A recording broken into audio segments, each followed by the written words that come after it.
폴란드계 주민들을 학살한 우크라이나 민족주의자단에 대한 엄청난 감정이 지금까지도 사라지지 않고 있는데, 폴란드 정부와 우크라이나 정부의 관계일 뿐이지 안 좋은 감정을 가지고 있죠. 팝 콘서트에 참여를 했는데 우크라이나 청년들이 공공연하게 나치식 경례를 하고요, 상처를 덧나게 한 행동이 있었는데, 오히려 서방이 러시아를 침공하면 침공했지 러시아가 서방을 침공할 가능성은 없다.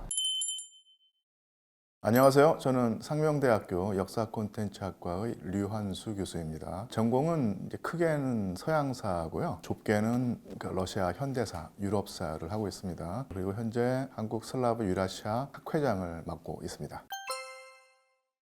당연히 러시아와 폴란드 사이에 오랜 역사적 관계 때문에 그런데요. 우리나라에서는 폴란드가 약소국의 대명사로 이렇게 인식이 되어 있는데, 근대 초만 하더라도 폴란드는 이 동유럽의 최고 강자였습니다. 17세기, 18세기에 유럽에서 가장 강력한 기병대를 가진 나라가 바로 폴란드였고요. 그 당시 동유럽에 한정하고 본다면 사실 최고의 강국이었습니다. 러시아 역사를 좀 공부해 보신 분들은 아마 대동란 시대라고 하는 역사 용어를 알 텐데요. 러시아의 국가 질서가 완전히 무너져가지고 다른 나라의 식민지가 될 위기에 처했던 시기가 있었거든요. 정확히 말하면 모스크바 대공국일 텐데, 오늘날의 러시아를 식민지로 삼으려고 했던 나라가 바로 폴란드였다는 얘기입니다. 그러다가 폴란드는 중앙 집권화된 통일 국가를 유지 못했고요. 러시아는 황제라고 하는 통치자를 중심으로 중앙 집권화된 국가를 만드는 성공해가지고 시간이 현대로 올수록 두 나라의 국력 격차가 생겼다는 거예요. 그래서 근대 초와는 달리 현대 들어서는 오히려 러시아가 폴란드를 압박하고 폴란드를 억누르는 입장에 섰고요. 아예 폴란드가 러시아의 속국 내지는 러시아 제국의 일부가 됐었죠. 그리고 2차 세계대전을 공부해 보신 분들은 아마 들어봤을 사건인데요. 카틴 학살 사건이라고 해서 소련이 폴란드 동부 지역을 점령했는데 폴란드 엘리트 장교 2만 명을 학살했던 경험이 있어요. 이런 것이 오늘날 폴란드인들의 뇌리에 남아서 러시아의 압박이라는 것이 어마어마하게 큰 공포로 다가간다는 얘기죠. 그런 면에서 우리가 흔히 하는 말로 적의 적은 우리 편이다 라는 말이 있듯이, 폴란드에게 가장 공포스러운 숙적은 러시아고, 러시아가 지금 전쟁을 하고 있는 상대가 우크라이나이기 때문에 우크라이나가 잘 싸워주면 줄수록 폴란드로서는 좋은 것이기 때문에 러시아를 견제하고 러시아를 밀어내기 위해서 우크라이나를 도왔던 것이죠. 그 다음에 전쟁이 일어나면서 수백만 명에 이르는 우크라이나 난민들이 전쟁을 피해서 외국으로 갈 수밖에 없었는데, 그때 우크라이나 난민들을 가장 많이 받아준 나라가 바로 폴란드였습니다. 실제든 아니든 간에 그런 러시아에 대한 공포심을 가장 많이 가지고 있는 나라가 바로 폴란드였던 것이고, 그런 공포심 때문에 러시아를 견제하는 한 방편으로 우크라이나를 계속 돕고 있다고 할 수 있죠. 우크라이나라고 하는 지명이 12, 13세기에 나타나서 쓰이다가 지금은 한 나라를 지칭하는 어떤 국가 명칭이 됐는데, 우크라이나라는 말이 변두리에 있는 그런 뜻이거든요. 이 변두리가 있으면 중심이 있겠죠. 중심이 어디 있냐면 바로 이제 폴란드입니다. 그리고 우크라이나 지도를 보시면 북쪽에서 남쪽으로 흘러서 흑해로 들어가는 큰 강이 있어요. 드니프로 강일 텐데, 이 드니프로 강이 거의 우크라이나를 이렇게 절반으로 가르는 지리적 경계선이 되어 있는데, 이 드니프로강 동쪽은 지금으로부터 300년 전에 러시아 제국의 영향권으로 들어갔습니다. 서쪽은 당시에 동유럽의 강국이었던 폴란드 왕국의 영토가 되었죠. 폴란드가 1918년에 러시아 제국으로 독립한 다음에 그 다음에 또 새로 독립한 폴란드가 우크라이나 서쪽 영토를 1941년까지 통치를 했죠. 폴란드 사람들한테는 우크라이나를 자기네 어떤 속국 비슷하게 보는 감정이 있었는데요. 또한 반면에 폴란드를 보면서 별로 기분 좋아하지 않았던 사람들이 바로 우크라이나 사람들일 텐데, 가장 결정적으로 두 나라의 해묵은 감정이 생기게 된 사건이 1944년으로 거슬러 올라가게 됩니다. 1943년, 1944년은 제2차 세계대전 기간이죠. 그때 폴란드는 나치 독일에게 정복이 됐죠. 그리고 나치 독일이 1941년 6월에 소비에트 연방을 공격해서 소비에트 연방의 유럽 지역을 차지하게 되는데, 그 중에 하나가 바로 우크라이나였습니다. 쉽게 말하면 우크라이나 땅에 나치 독일군이 들어왔다는 얘기죠. 그 당시에 우크라이나 독립국가를 세우려고 노력하는 정치 집단이 있었는데, 그 정치 집단 집단 중에 가장 강력한 세력이 독립이라고 하는 목표를 위해서 악마와 손을 잡은 겁니다. 그게 뭐냐면 나치 독일과 손을 잡았어요. 나치 독일과 손을 잡아서 나치 독일에게 부역을 합니다. 나치 독일이 우크라이나 지역을 통치할 때 도움을 준 거예요. 그런 식으로 하면은 폴란드와 소련을 제압하고 나치 독일의 힘을 빌어서 우크라이나가 독립할 수 있다고 생각을 했던 것이죠. 그리고 그런 식의 그 운동 노선에 있었던 여러 활동가 중에 대표적인 인물이 바로 스테판 반데라라고 하는 인물이 있고요. 스테판 반데라를 추종하는 정치 세력이 가지고 있던 무장 세력이 우크라이나 민족주의자 단이라고 있었는데요. 1941년부터 1942년까지 우크라이나에 사는 유대인들을 다 학살을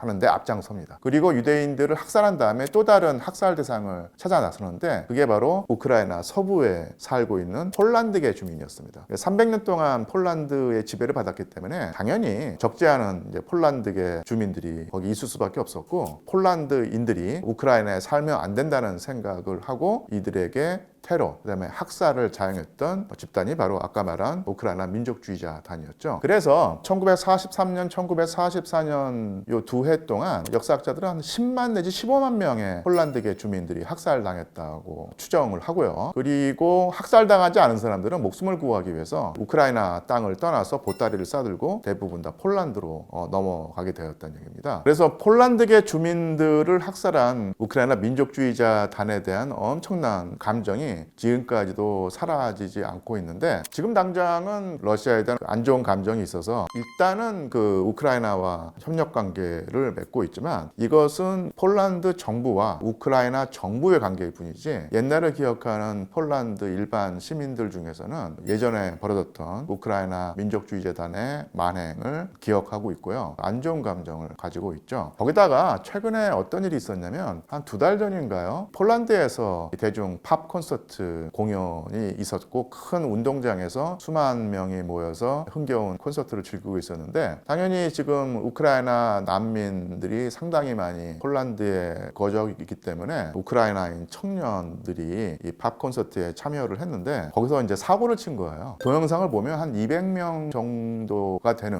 우크라이나 청년들이 공공연하게 나치식 경례를 하고요. 우크라이나 민족주의자단 만세라고는 구호를 외치면서 소란을 피웠던 것입니다. 그래서 깜짝 놀란 폴란드인들이 어안이 벙벙해 있는 반응을 보였다가 분노가 치솟아서 폴란드 경찰이 동원돼서 그런 행동을 하는 우크라이나 청년들을 제압하는 광경이 있었는데 상당히 기분이 상한 폴란드 당국에서 그 사건의 배후 세력을 발본하겠다고 하면서 수사에 들어갔던 일이 있습니다. 그래서 정부의 입장과 상관없이 폴란드의 그 일반 시민들 사이에서는 80년 전에 있었던 사건을 기억하고 있으면서 폴란드 핏줄을 대량 학살했던 우크라이나 민족주의자단에 대한 기억이 있는데 그런 기억을 오히려 헤집고 까발겨서 오히려 그 폴란드인들의 상처를 덧나게 한 행동이 있었는데 이것이 과연 돌출적인 행동인지 아니면 우크라이나에 있는 민족주의 내지는 강경 민족주의 정치 세력의 계획적인 행동인지는 조금 더 지켜봐야 될 듯합니다.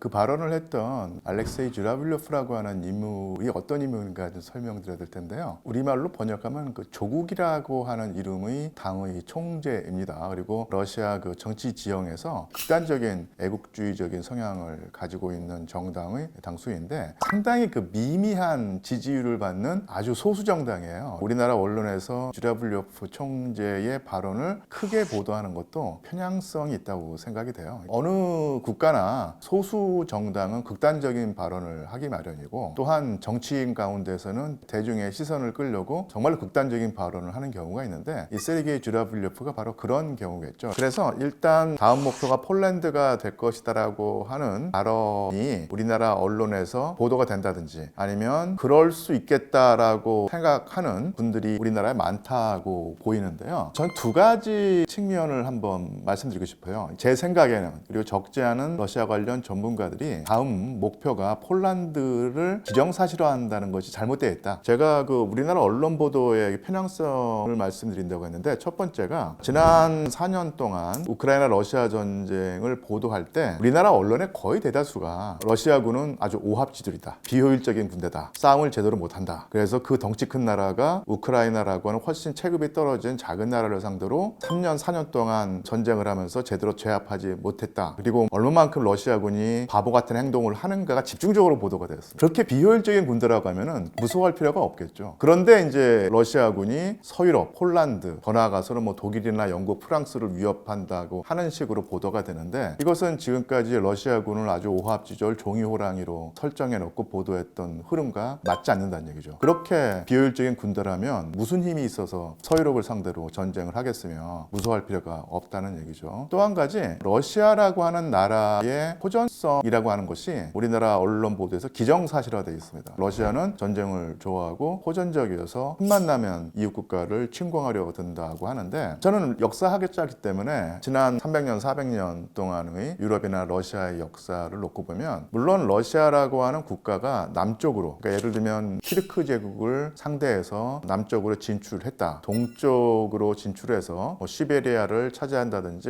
확장해 나갔다는 것은 분명한 사실인데, 서유럽을 상대로 팽창을 했던 적이 있었는가? 사실은 없습니다. 오히려 서방의 강력한 국가로부터 엄청나게 침공을 받고, 그 침공을 받을 때마다 인간의 상상을 초월하는 피해를 입은 적이 여러 번이었어요. 가장 대표적인 예로 1812년에 나폴레옹의 러시아 침공, 그리고 1941년 나치 독일의 소련 침공을 들 수 있겠고, 그때마다 극단적인 위기에 처하면서 어마어마한 물적, 인적 피해를 냈다는 얘기입니다. 그래서 사실은 적어도 서유럽과 러시아의 관계만 놓고 볼 때는 오히려 공포를 느껴야 될 나라는 러시아라는 얘기죠. 폴란드를 침공한다, 서유럽을 침공한다고 하는 그런 식의 서사구조 내지는 통념이 거꾸로 된 것이다. 오히려 서방이 러시아를 침공하면 침공했지 러시아가 서방을 침공할 가능성은 없다.